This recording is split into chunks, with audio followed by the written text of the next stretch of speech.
Welcome to an episode of Pick Money, the podcast, episode 25. Got my buddy Karlton Dennis with me. How you doing, man? Man, I'm doing great. Thanks for having me on. Thanks for being here. So we're just talking a little bit before we started. You're in California. Yeah, You're out here doing some work. Yeah.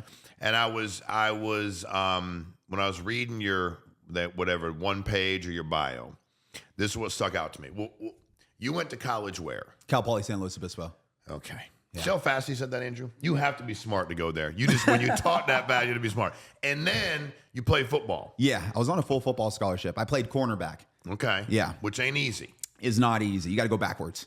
When I was in high school, so I played, did you play 3 sports in high school? I did, and then my dad cut it down to 2. Got it. Yeah. And it was my mom, and she was like, yo, you just got to be out of my apartment. So I played 3 sports, but then I cut it down to 2 because I hated basketball. Yeah. So winter became like what I call drinking season between football and baseball. And I remember we were playing when I was in high school, my coach said, hey, you're going to play corner tonight. I was like, coach, you know that like I'm really slow. Like you coached me, like compared to and the kid we were playing against was all state. And he's like, dude, I just need somebody to shut this kid down. I was like, well, dude, all I'm going to do is hold him because it's 15 yards. I can't. And it's about the third quarter. He just looked at me and he was like, I said, bro, don't even say it. I don't even say it. I know it's a rough day. It's been a rough day for me. I know I'm doing everything I can do. You know what I mean? But it's a tough position. It's a tough position Yes, it is. out on an island by yourself. I tell people I equate it to, even though quarterback, like when you're a pitcher, you're truly on an island. A mound by yourself. Corner is kind of the same. I mean, when you're running around playing quarter, you got a lot of options. You got to do to hand the ball to. You can throw it to somebody. Yeah. There's a lot of things you can do. When you're at corner and you're covering somebody one-on-one, it's just you. It's just you. And you get exhausted every single play, and they could swap out receivers on you. So you can go run a 50-yard streak covering the guy, and they never throw him the ball. They'll swap him out, and then you got to go cover another fade. Do it again. Doesn't it make you, being a college athlete, what kind of appreciation you have? And this just hit me because I still can't. We do another podcast called Fully Loaded. I do with Chris Carter. Oh, nice. He's Pro Football Hall of Famer. He's great. And we're talking about Travis Hunter. Oh, I love Travis. And I said, you're a wide receiver. Now I got you at corner. Yeah. I said, Chris, could you ever imagine playing that many plays at that level? He's like, no. Absolutely not. Absolutely not. I would have, my hamstring would have been on the ground, brother. It's like supernatural stuff, yes. bro. You already sweat enough just playing one side of the ball. Can you imagine never going out? No, absolutely not. The amount of electrolytes I would need would be insane. And covering the fastest guy all the time. Yeah. And having the baddest dude covering you all the time. Yeah. And on ESPN every week because you guys are Colorado and you got Dion and the boys. So they want to see you. Dion's the best. We was talking to him. We had him on Fully Loaded. I saw that. And he was like, we were talking about the players, and he's like, all I know is the only person that gets a W or an L after the game is the coach and the quarterback, and they both happen to be named Sanders. So, I got to figure this thing out. Of pressure. But it's a lot of pressure. So, well, talk to us about, first of all, you, when Andrew talked to me about you coming in, I'm very impressed by what you're doing. I think that I'm a huge financial literacy person. Yeah. I think that my mother is an awesome lady, but when I was raised, nobody talked to me about any of this stuff. Yeah. Matter of fact, I was making a lot of money before I understood taxes. Yeah. I cost myself a lot of money. And I put myself in spots where I'm a big fan in business of doing things the right way. And I was trying to find the right person to work with, so your journey is really intriguing to me. You're probably one of the smartest people on your football team because, I'm just like, it's funny because I had the kid that played corner, he always played corner, so I was like, in high school, was the smartest one on our team. You really? Yeah. Oh, yeah. No doubt about it. And he went on to some unbelievable, naval career, super smart guy. But tell us your story, how did you, growing up, how'd you get yourself there? School, ball, your degree, and kind of where you are now? Yeah. I would say I probably wasn't always the smartest person in the room, but I was probably the most savviest, and I had the most grit. Growing up, I was the shortest guy on the football field, and so they immediately stuck me at cornerback, and my dad told me, he's like, you're going to make it. Mm-hmm. So I just knew right away I had an uphill battle, and the people that were around me believed in me. So I always wanted to prove to them that I was going to do what I needed to do to, make them proud. So when I got that football scholarship and I went on to Cal Poly San Luis Obispo, it was like starting all over again.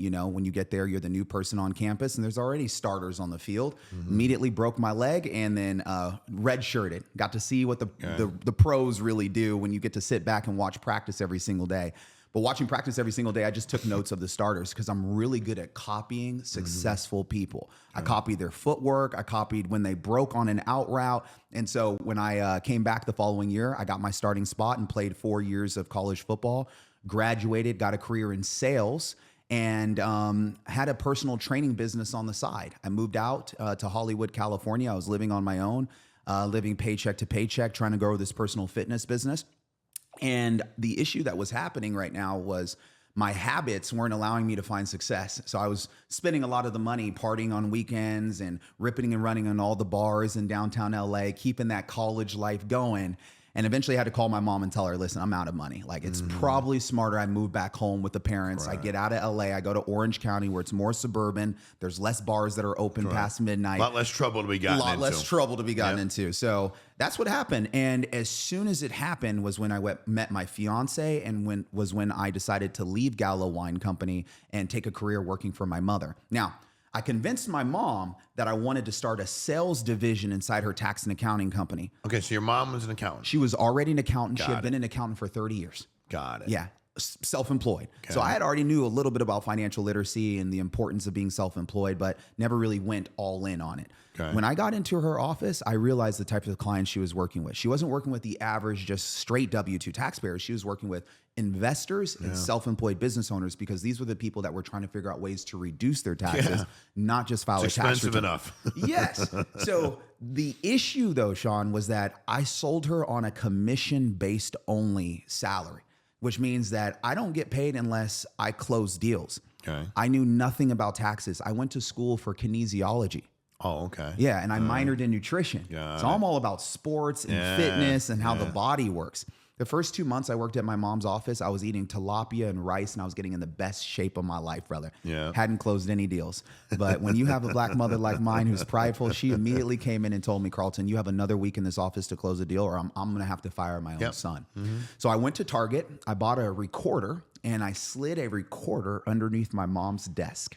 For 8 hours, it recorded everything she said to her customers that following day. So I had 8 hours of training.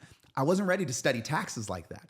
I sent that recorder to rev.com and I got a full transcript and I transcribed it to give me a script on how to communicate taxes so I can sell and make deals. So now I was ripping all of these leads that she gave me, telling them, hey, you need tax planning instead of just tax prep. My mother's company can help you. And I made my first 6 figures like that until I ran into Carl. Carl was worth $100 million and he came into the office and he brought his tax returns. And I normally didn't do in-person appointments. I did phone meetings to try to close people. When I had this meeting with Carl, I opened up his tax returns and I saw that he owned meat companies, distribution companies. He had invested in farmland. He had a bunch of horses and he was worth a little over $100 million on his tax returns. And I went through the same elaborate sales pitch that I had done a million times, Sean. And you know what he said? Karlton, that sales pitch sounds great. My tax returns are right in front of me. Tell me what you can do right now. And that's when all the testosterone left my body. I felt like a little dog with a tail tucked between his legs because I had not studied taxes. I had no tax knowledge. I had no tax license. All I had was sales knowledge. I read a couple of Grant Cardone's sales training books and bought his program and thought I knew what I was doing. That humbled me. That night I went on the computer and I looked up what is the highest tax degree you can get or tax license you can get without having to go spend a whole 4 or 5 years in school. And it was the enrolled agent's license. The IRS gives this license out and it credentials you as the highest status in public accounting and as tax planning. So I studied, got my license 6 months later, felt like a kid who had gotten hit by a bus and woke up with superpowers. Now I understand taxes, plus I have the sales knowledge. But then I had a new problem. I started selling too much business into my mother's firm way too fast.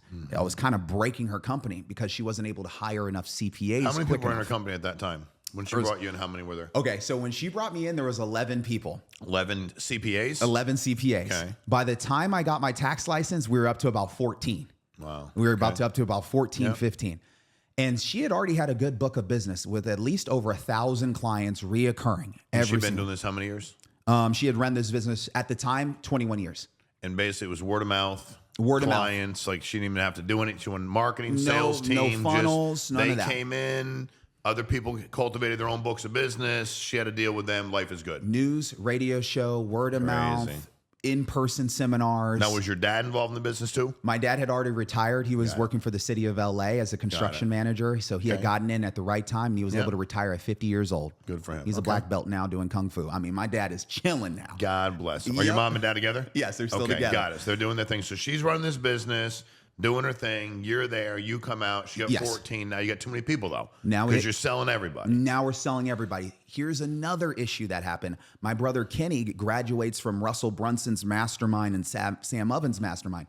He comes in and starts giving my mom access to this information. We're going to build a course. We're going to build a webinar. Now we have all this social presence. Now I don't have any worry about leads.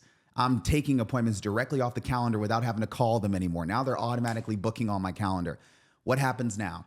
Karlton, I want a refund. I was told your back office isn't going to be able to schedule a call for another 90 days. You guys are backlogged.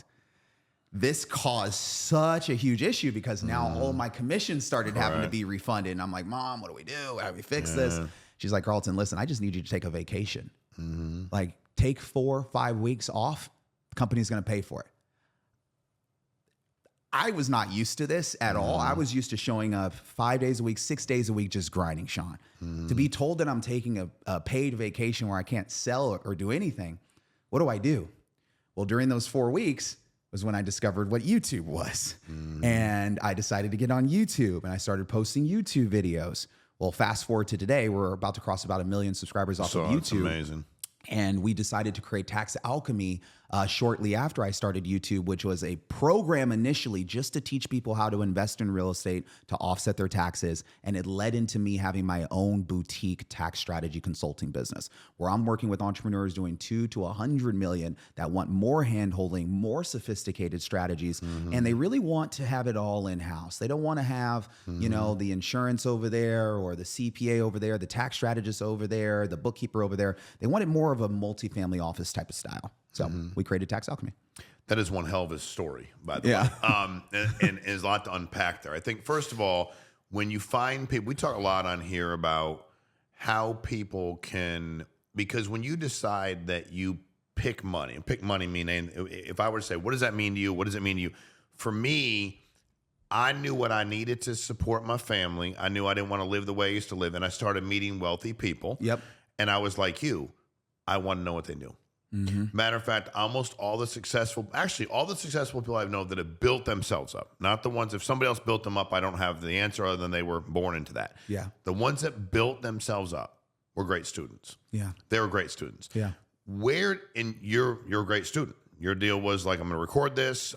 You know, I was the same way. When I played ball, I was like, all right, you know what, dude? If I pay attention to this pitcher long enough, I was charting pitches before anybody was charting pitches. I was like, this is what he does all the time. Like, I wanted to have an advantage. Like, when I get up to the plate, if I've seen you this many times this year, what are you apt to do when it's 2-0? What are you at? Football didn't matter. I was just damn slow. I could look at all the footwork. You know, Sean Merriman's a good friend of mine. And Sean. he's great.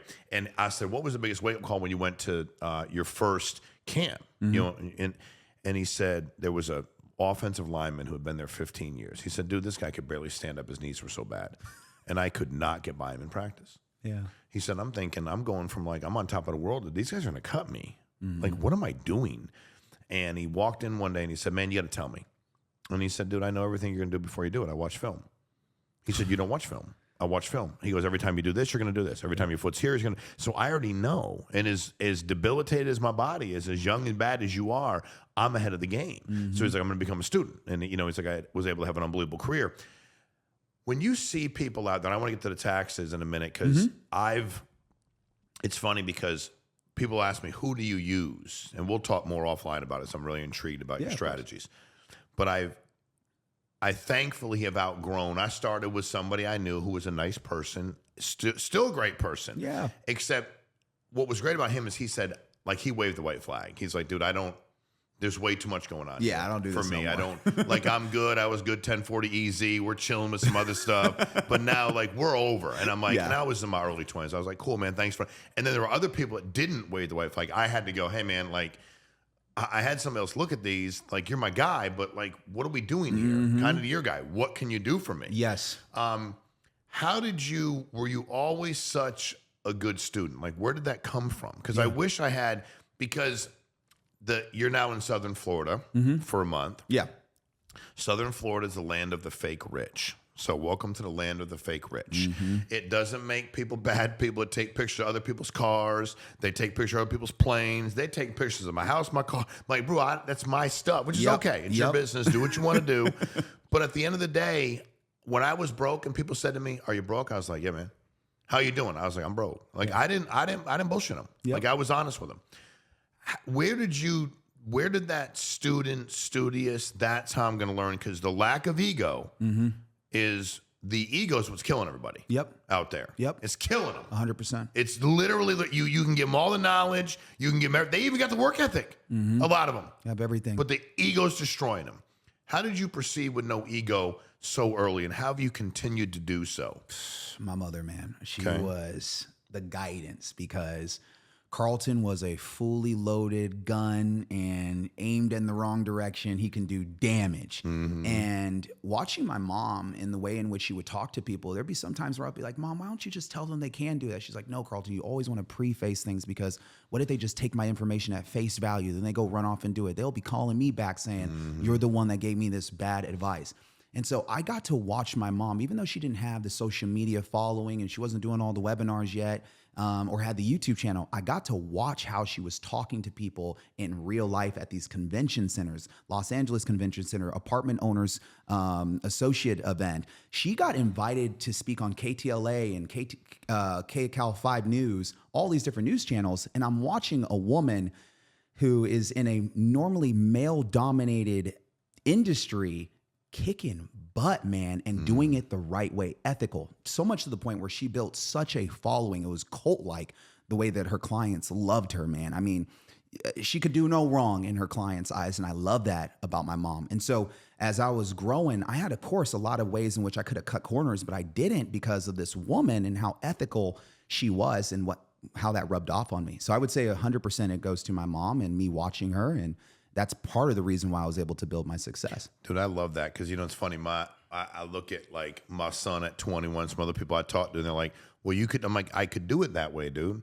But again, same thing your mom said. Like, bro, I don't want anybody to be confused. I don't want to go through my life and have anybody able to walk up and go, well, he didn't explain it to me. He didn't do right by me. He didn't sell the policy right. He didn't represent the real estate transaction right. I don't want any of that, you know? And I think, how old are you, man? I'm 31. Okay, so I'm 52. Probably great, about the same. Thank you, man. I'm probably about the same age as your mom, somewhere in that ballpark. Right. Dude, you want to talk about grinding? Dude, we did this shit to the newspaper. I'm not trying to play. We did this with radio ads. We were like, my mom. No, there was no social media presence to be had. Nope. We went to events, and listen, it doesn't mean like, oh my God. It's like the opportunity nowadays. I'm very blessed because I was raised in that. Yeah. So I know what it's like. When I was buying real estate and I was trying to sell it, rent it, I was placing ads in a newspaper, hoping somebody would call the phone. That was it. Yep. If you flip through to the section of real estate, got here, and if the ad was like this big, that cost me like $200. If I want to go gold and Boulder, it'd be like $600. And it's like, but dude, you do what you got to do. Yeah. And you're hoping and praying they would call too. Amen, bro. Amen. Because you're like, dude, it's anybody. And then as things start changing in the world, and you're like, okay, people are reading this less, but what are they doing over here? What the hell's happened on the internet? Like, what is this thing actually all about? And that was one of the things that I always liked change. It excited me because then I want to be behind. Yes. From a tax standpoint, what are some of the biggest mistakes you see entrepreneurs and independent contractors make with their tax strategy, if you will? Well, first thing is not upgrading their professionals, right? You brought that up. Over time, you had a CPA or a tax pro that, I'm on my 5th one now. Okay, all these, which is, they're all great people, but they just out. When I got a plane, they're like, you need an aviation. I'm like, I need somebody that said, I don't do that. You need somebody for this. I'm like, it's so uncommon for people in the tax and accounting space to get a second opinion. But when it comes to a doctor and you get a medical opinion, you're very quick to say, you know what, I want to get another medical opinion. We put so much trust in our CPAs or so much trust in tax professionals because we assume that all tax professionals know the same thing. So that's the first step that entrepreneurs make, is assuming that all tax professionals know the same thing and not looking to get a second opinion. The second thing is understanding the difference between a tax strategist and a tax accountant. There are people who are certified public accountants and all they want to do is file a tax return. And brother, more power to them. I love my no CPAs. Strategy. No strategy. Just I'm going to file just compliance, because that's what a majority of a CPA studies to do, is to learn how to file a accurate tax return and keep you in compliance. Whereas tax strategists spend a majority of their time interpreting tax law and then meeting up with entrepreneurs as they're making financial decisions or right before they make financial decisions, and are giving them scenarios based on tax law around how they can leverage the tax code and write it off. So I have a lot more fun because I'm typically consulting with entrepreneurs on the move, on the go, when they're creative, when they're thinking through ideas, versus after the fact, like a CPA is, where they get all the questions after the year is already over and they have to tell the customer, no, you couldn't do that, you can't do that, I'm sorry. Yeah. We're just going to file the tax return and pay your fair share. So that has to be absolutely number one. Here's the, so I've run a lot of huge sales organizations, tens of thousands of people. And when I hire I just talked to a new guy the other day. He's like, what's the most important thing I need to know my first year? And yeah, I give him the business advice, sales leads, all that. I said, but pay your taxes. Plan for your taxes. I see more people in debt to the U.S. government. First of all, the U.S. government won 2 world wars and prints its own money. Don't fuck with them. Yep. They'll get you. It's not that complicated. They will get you. Yes. So do the right thing. But there are people. So I'm going to ask you this because you're a tax strategist, expert.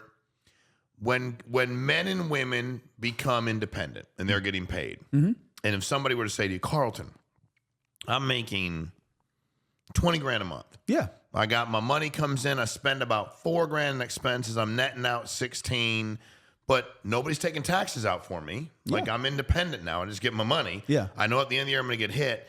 Do you suggest they put a certain amount of money away? What percentage should they put away? How should they structure that? And when should they think about going from, wait a minute, I'm going to pay annually to maybe paying quarterly or maybe doing something sooner? Yeah. Well, first off, if you're getting started, I highly recommend you set up a basic LLC. You take that EIN to a bank and get that bank account open, because a mistake a lot of business owners make is they start commingling their expenses. Even though they set up an LLC, they don't go open up the bank account. They just operate with their personal accounts or their personal Amex cards. Tell them how bad that can be.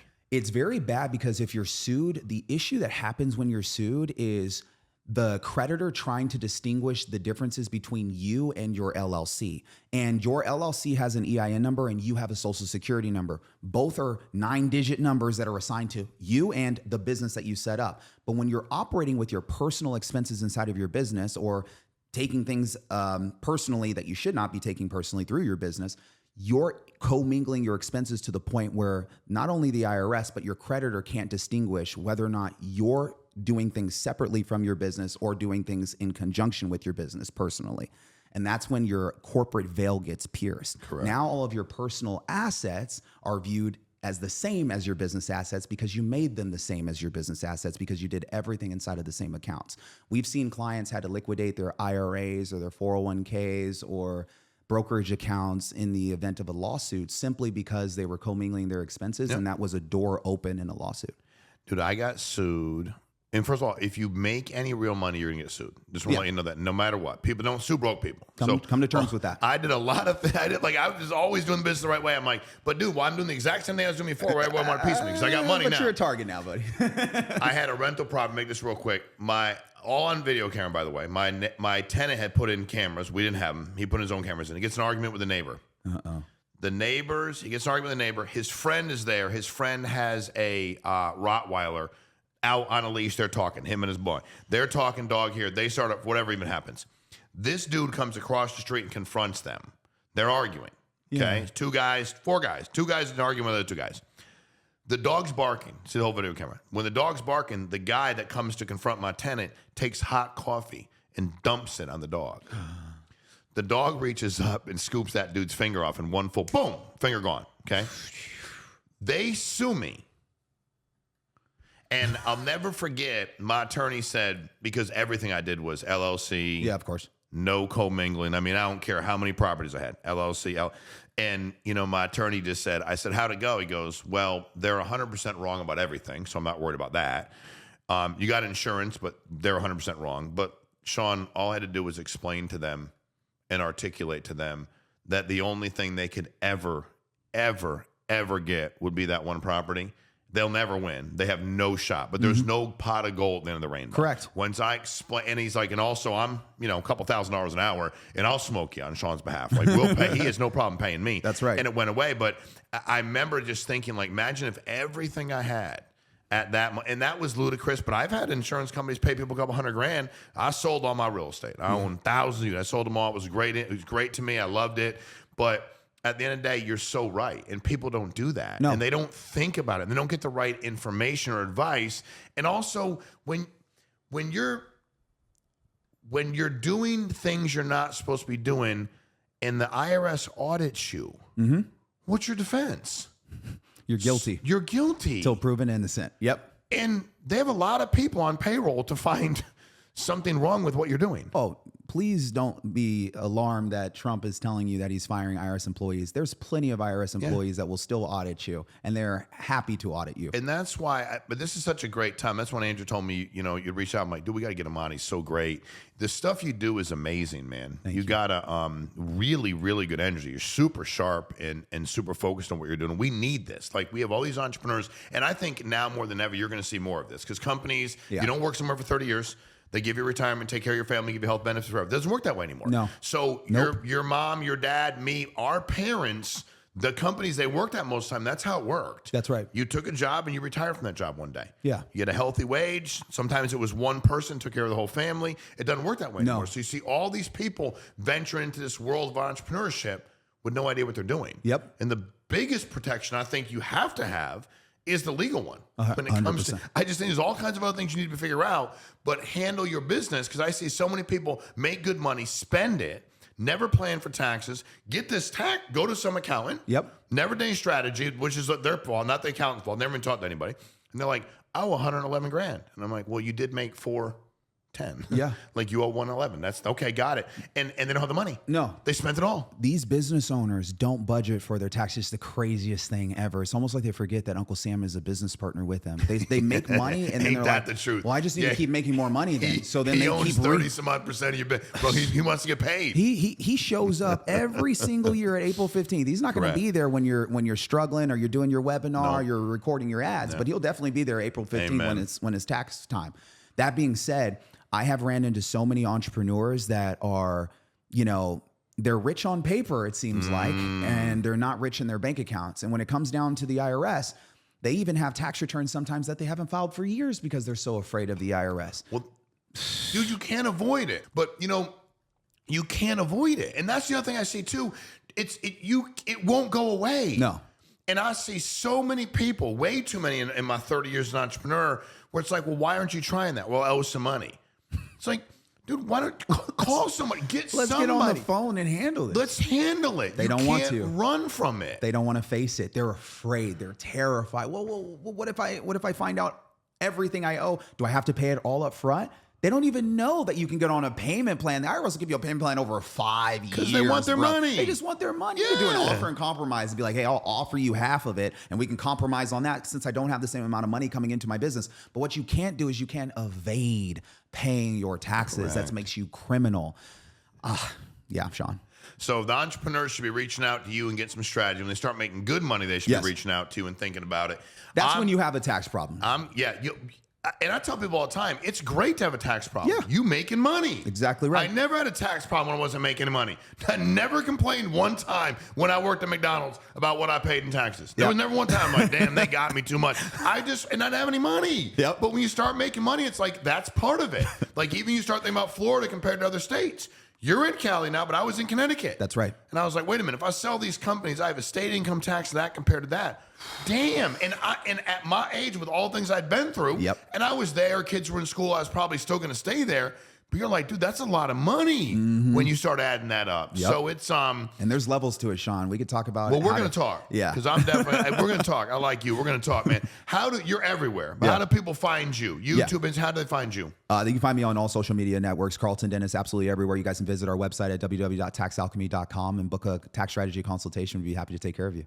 I'm gonna tell you what, great dude. Don't believe him when he says he's not the smartest one in the room all the time. Good do smart shit, but he's very humble and very teachable and very coachable. But dude, I appreciate your time. It's been unbelievable having you on. Absolutely, I mean it, man. But find them. Anything you're talking about, there's levels to everything, dude. And help. Hey, just because Uncle Sam wants their piece, give them just their fair piece. That's right. Just their fair piece. That's like it. There's things you get to do legally as well. Do everything you can to play in between those lines and make it fair for you and your family. So we appreciate your support. Like, subscribe, share. We'll talk to you all soon.